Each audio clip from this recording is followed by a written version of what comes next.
vamos aqui continuar com o nosso serviço aqui na área da ecologia, tá certo? Aula passada, no anterior, a gente comentou a respeito de alguns conceitos bem fundamentais da ecologia, né? Falamos de população, falamos de comunidade, falamos de ecossistemas, de biosfera, definimos um bocado de conceito, né? O que são meios bióticos, abióticos, consumidores primários, secundários, produtor, decompositor, e principalmente aqueles conceitos bem fundamentais, né? De nicho ecológico e de hábitat, né? Que vão embasar o nosso trabalho aqui, tá certo? Vamos agora falar essa aula sobre fluxo de matéria e energia. E aí você pergunta assim, o que é que tem a ver fluxo de energia com ecossistema, com ecologia? Parece coisa da física, né? Fluxo, energia mecânica, aquela coisa toda. Pois é, mas aqui a gente trabalha com essa energia e é importante a gente falar, tá certo? É importante porque a ideia da energia, ela está intrinsecamente ligada à ideia da cadeia alimentar. Tá certo? Essa energia que vem do sol, que é colocada nos seres vivos através da clorofila, através dos produtores, tá certo? Ela não acaba ali. Ela tem a sua continuidade ao longo da cadeia alimentar. Beleza?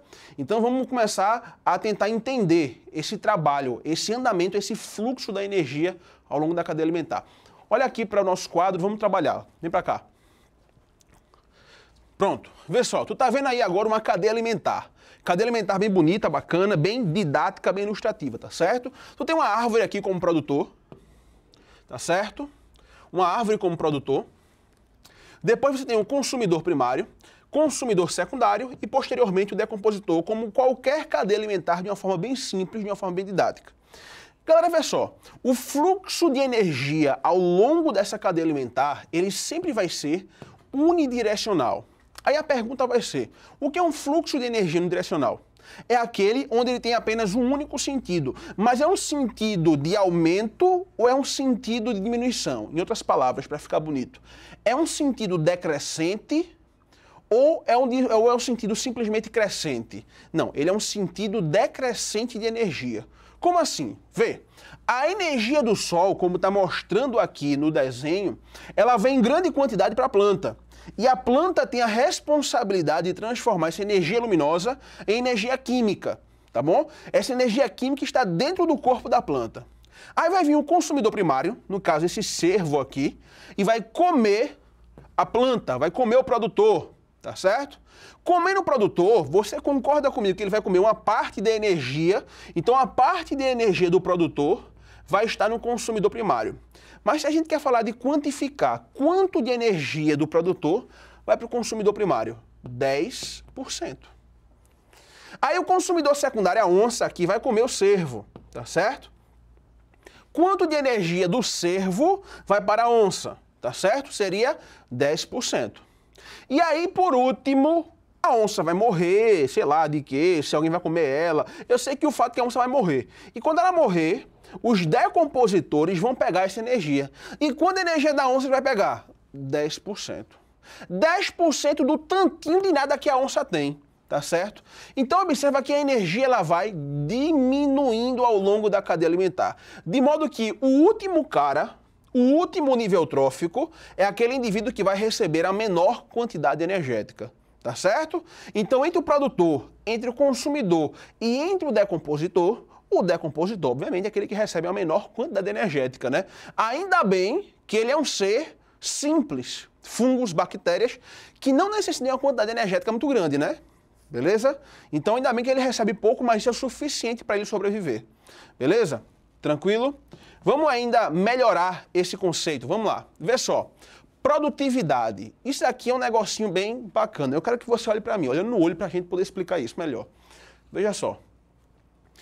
Produtividade primária bruta, produtividade primária líquida. Parece aula de economia esse negócio, né? Mas não, veja só. É bem simples. Preste atenção. Imagine que o seu pai fornece uma mesada para você semanalmente. E aí você vai pegar esse dinheiro da mesada, o bruto total que você recebe dos seus pais, do seu pai, da sua mãe, da sua avó, sei lá de quem, mas que você recebe, tá certo? E aí você vai ter os gastos necessários, por exemplo, a conta do seu celular, por exemplo, sei lá, os gastos com a sua namorada, os gastos com o seu namorado, tá certo? E posteriormente vai sobrar um dinheirinho para você, um dinheirinho seu, que você geralmente bota na reserva, na poupança, no porquinho, no minhaeiro, fica lá. Tá certo? Beleza? Então, se a gente analisar essa mecanização aí do salário seu, vai funcionar o seguinte. O salário bruto que você recebeu é o que o seu pai lhe deu, o que o seu provedor lhe deu, tá certo? Aquilo que você gastar, a gente vai chamar de custo fixo, que você gasta todo mês. E vai sobrar algo para você, que é o líquido. Aquilo que sobrou para você aproveitar somente para você, somente seu, no seu íntimo, beleza? É a mesada líquida. A mesma coisa acontece com os produtores. A luz do sol incide sobre a planta e ela vai receber uma quantidade bruta de luz, o total de luz. Mas a planta vai pegar essa luz, essa energia, e vai gastar parte dela para sobreviver, para respirar, para produzir proteína, para produzir comida, que é a glicose, e assim vai. Ela vai ter o custo fixo dela, tá certo? Bem, gastou, jogou fora, respirou, custou, beleza. Vai sobrar uma parte desse bruto para ela agora. Essa energia líquida que sobrou para ela está na massa corpórea da planta, está dentro do corpo da planta, tá certo? Beleza? Aí chamamos de produtividade primária líquida. A luz que o sol incidiu sobre ela, total, bruto, a gente chama de produtividade primária bruta. O que sobrou no corpo, na massa física, na biomassa da planta, a gente chama de produtividade primária líquida. Por que esse primário? Porque pertence ao produtor. Se a gente tirasse o foco da planta e olhasse para o consumidor, seria produtividade secundária bruta, o que o consumidor recebeu. Ele vai gastar para respirar, vai gastar com suas funções vitais e vai sobrar uma besteirinha de energia na sua massa muscular. Essa energia que está dentro dele, na massa muscular dele, a gente chama de produtividade secundária líquida. E se for um consumidor secundário, terciário, e assim vai, tá certo? Então, a gente tem que começar a entender esse termo, produtividade primária líquida, produtividade primária bruta, produtividade secundária líquida, produtividade secundária bruta. Então, se eu estou falando de produtor, eu estou falando de uma produtividade primária líquida ou bruta, PPB, PPL. Se eu estou falando do consumidor primário, eu estou falando de produtividade secundária líquida ou bruta. Aí você fala, peraí, Tiago, deixa eu entender um negócio aqui. Se eu estou falando de consumidor, não era para ser consumidor primário, não era para ser uma produtividade primária, não. A produtividade primária líquida ou bruta, ela incide sobre o produtor. Como consumidor primário, ele é o segundo cara, a segunda pessoa, ocupa o segundo nível trófico, a gente fala que ele tem uma produtividade secundária bruta ou líquida. E se for o consumidor secundário, como ele ocupa o terceiro lugar do nível trófico, ele está na produtividade terciária bruta ou líquida. Então olha para o quadro para a gente visualizar melhor isso. Olha para cá. Vê. Produtividade primária bruta, PPB, total de energia luminosa efetivamente captada pelos seres vivos. É o bruto, o total. O que o sol fornece à planta. Tá certo? 100%. A produtividade primária líquida é uma formulazinha, uma expressão matemática bem simplória. É o PPB, que é a produtividade primária bruta, menos a respiração. Esse R aí de respiração, ele está sendo muito singular, muito simples. Tá certo? Porque, na verdade, não é só respiração, né? Síntese proteica, é um bocado de coisa. Mas vamos resumir que a planta esteja gastando apenas para respirar. Então, se eu tirar a respiração, ou seja, o que ela gastou de energia, aquilo que vai sobrar para ela é o PPL, que é a produtividade primária líquida. E assim vai.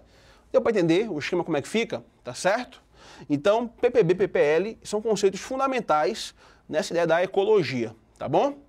A próxima ideia aqui seria a ideia da pirâmide ecológica, tá bom? E essa ideia da pirâmide ecológica, ela não é diferente das outras que a gente falou agora. Olha para mim. Muita gente pergunta assim nas aulas de ecologia, o que diabo é uma pirâmide ecológica? Por que pirâmide? Pirâmide é um gráfico. Não tem um motivo certo de ser pirâmide. Talvez seja uma representação gráfica muito simples de visualizar, tá bom? Ou seja, a pirâmide ecológica é uma outra forma de escrever uma cadeia alimentar. Geralmente a gente é acostumado a ver a cadeia alimentar escrita ou com os desenhos. A pirâmide ecológica é uma forma gráfica diferente de escrever uma cadeia alimentar. A pirâmide ecológica, praticamente todas elas seguem um padrão, tá? A base da pirâmide, seja ela larga, seja ela curta, mas o primeiro tijolinho colado com o solo da pirâmide sempre vai ser o produtor. E, subsequentemente a eles, eu vou ter os consumidores primários, secundários, terciários, até chegar no decompositor, que é o último. Tá certo? Então, a base da pirâmide sempre vai ser o produtor e os subsequentes a eles seriam os consumidores, de baixo para cima sempre. Tá bom? Beleza? Existem 3 tipos de pirâmides. Pirâmide de energia, pirâmide de número e pirâmide de biomassa. Tá certo? Cada uma dessas tem um comportamento um pouquinho diferente, mas não é coisa absurda não. Tá? Então olha para cá para você ver como é fácil a ideia da pirâmide ecológica. Olha para o quadro, vem cá. Vê só. Pirâmides de números, pirâmides de energia, pirâmides de biomassa. Tá certo? Vamos começar a explicar de uma forma bem simplória essas pirâmides aqui. Vamos começar aqui com a pirâmide de números. A pirâmide de número, de uma forma bem simples, ela diz o número de indivíduos naquele ecossistema, naquela cadeia alimentar. Tá? Por exemplo, ele está mostrando para você uma cadeia alimentar onde ele tem capim, gafanhoto e sapo. Aí ele está mostrando aqui o número de capins, de plantas de capim. Eu tenho 5 mil pezinhos de capins. Posteriormente a ele, eu tenho 700 gafanhotos e eu tenho 30 sapos. Beleza. Representou apenas a numeração, a quantidade de indivíduos naquele ecossistema, tá certo? Essa aqui é da árvore, ó. Eu tenho apenas uma árvore. Você fala, Tiago, mas essa base da pirâmide aqui não deveria ser grandona não, aqui da árvore? Não, por que não? Porque só tem uma árvore. A árvore pode ser a maior do mundo, gigante, uma sequoia de 120 metros de altura, mas só é uma. Então a gente tem que botar uma pirâmide bem fininha, tá certo? Uma base bem fininha. Posteriormente, em cima da árvore, eu tenho 700 lagartas. Alargou, grande. Por quê? Porque tem um número maior de lagartas do que de árvores. E dentro disso eu tenho, em cima dessa população daí, dessa árvore, eu tenho 20 pássaros que comem essas 700 lagartas, que é um valor menor. Então observa, por exemplo, que a pirâmide de número, ela nem sempre vai ter esse formato bonitinho que você está vendo aqui não, tá? Ela pode ser assim, ó. E toda vez que a pirâmide de número, ela é diferente do normal, ou seja, diferente de ter uma base larga e o ápice fino, a gente diz que essa pirâmide, ela é invertida. Uma pirâmide, ela é invertida. O que é uma pirâmide invertida? É que ela foge à regra natural das pirâmides. Base larga, ápice fino. A pirâmide de número, ela pode ser invertida? Pode. Pode sim, tá certo? De forma semelhante, está aí no seu quadro para você ver. Próxima pirâmide é a pirâmide de biomassa. E aí muita gente tem a dificuldade de entender o que é biomassa. Olha para mim. Vê só. O que vem ser biomassa? Biomassa seria a matéria orgânica que existe no corpo do indivíduo. Massa, matéria orgânica, tá certo? Que existe no corpo do indivíduo. A definição ecológica é um pouco chatinha em relação à biomassa, definição rígida disso. É mais ou menos o seguinte, eu vou pegar a massa, por exemplo, vou pegar um conjunto de folhas que eu encontro no meu quintal. Vou pegar essas folhas, vou botar em uma estufa e vou secar. A água que estava naquelas folhas vão-se embora e ali eu vou ter somente a matéria orgânica. Pois é, essa matéria orgânica sem água, porque água é inorgânico, é a biomassa. Então, biomassa é a quantidade de matéria orgânica que existe em determinado ser vivo. Tá certo? É exatamente isso, não mais que isso. Definido matéria orgânica, definido biomassa, olha aqui para o quadro para que a gente possa trabalhar com essa pirâmide aqui. Veja só. Veja bem. Eu tenho uma pirâmide de biomassa aqui, aonde ela é bem simples. Ele mostrou aqui produtores, herbívoros e carnívoros, tá certo? Uma pirâmide direta, uma pirâmide comum, de base larga e ápice fino, pode ser. Mas ela também pode ser assim, uma pirâmide invertida, chamada de fitoplâncton zooplâncton. E se você aprendeu alguma coisa na ecologia do colégio, você vai lembrar que fitoplâncton, né? Aquelas microalgas, e o zooplâncton, os microcrustáceos, larvas de crustáceos, larvas de peixes e assim vai. Mas essa pirâmide aqui, ela nos traz uma ideia muito, talvez, contrária daquilo que a gente pensa. Você fala assim, Tiago, essa pirâmide invertida está meio troncho. Como é que eu posso ter o zooplâncton, que é um conjunto de pequenos animais, que comem o fitoplâncton, e essa pirâmide ela é invertida? Pelo que eu estou entendendo aqui no ambiente, existe menos fitoplâncton que zooplâncton. Isso é verdade? É isso que essa pirâmide quer dizer? É. A biomassa de fitoplâncton é menor do que a biomassa de zooplâncton. Em outras palavras, existe mais zooplâncton do que fitoplâncton. Aí você fala, Tiago, tá errado isso. Porque se existe mais zooplâncton, essa quantidade grande de zooplâncton vai comer esse tantinho de fitoplâncton, vai todo mundo ficar sem comer depois, vai morrer.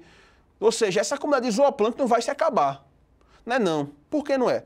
Porque a reprodução, a duplicação, a capacidade biótica, ou seja, a capacidade reprodutiva do fitoplâncton é cerca de 10 vezes maior do que a capacidade reprodutiva do zooplâncton. Apesar do zooplâncton comer muito fitoplâncton, esse fitoplâncton se multiplica com uma velocidade exacerbada. Por isso que sempre está aqui essa quantidade pequena. Tá certo? Mas ela nunca se acaba. Por quê? Porque está se multiplicando sempre sem parar. Beleza? Na paz? Então, a pirâmide de biomassa, ela pode ser invertida com toda certeza. Sem sombra de dúvida, marque verdadeiro no item como esse. Agora, a última pirâmide aqui é a pirâmide de energia. Essa pirâmide de energia aqui fala o seguinte, ó. A base é larga e o ápice é fino, é uma pirâmide direta, uma pirâmide comum, uma pirâmide já conhecida por você, tá certo? Mas, por exemplo, olhe para cá, tem como uma pirâmide de energia ser invertida? A resposta é não. Por que não? Porque a pirâmide de energia, ela reflete a quantidade de energia em cada nível trófico. Como a base aqui sempre é o produtor sempre tem mais energia do que o consumidor primário, mais energia que o consumidor secundário, mais energia que o consumidor terciário. Então, a pirâmide de energia não pode ser invertida. É impossível uma pirâmide de energia ser invertida. Não pode, jamais, nunca. Tá certo? Beleza? Então, toda a pirâmide de energia obrigatoriamente não pode ser invertida, tem que ser pirâmide direta, porque a base da pirâmide sempre é formada pelo produtor e o produtor sempre tem a maior quantidade de energia do que os outros, beleza? Na paz? Resuminho rapidinho aqui para você, tá mostrando aí, ó. A pirâmide de número, ela pode ser invertida? Pode, tá aqui, ó. A pirâmide de biomassa pode ser invertida? Pode, tá aqui, ó. A pirâmide de energia pode ser invertida? Nunca. Sempre base maior, ápice menor. Tranquilo? Na paz? Dúvidas, crises, agonias, choros, problemáticas? Olha para mim. Essa ideia de pirâmide é muito importante. Pode cair no Enem, pode não, cai. Tá certo? Estude. Até a próxima aula, a gente se vê. Tchau, tchau.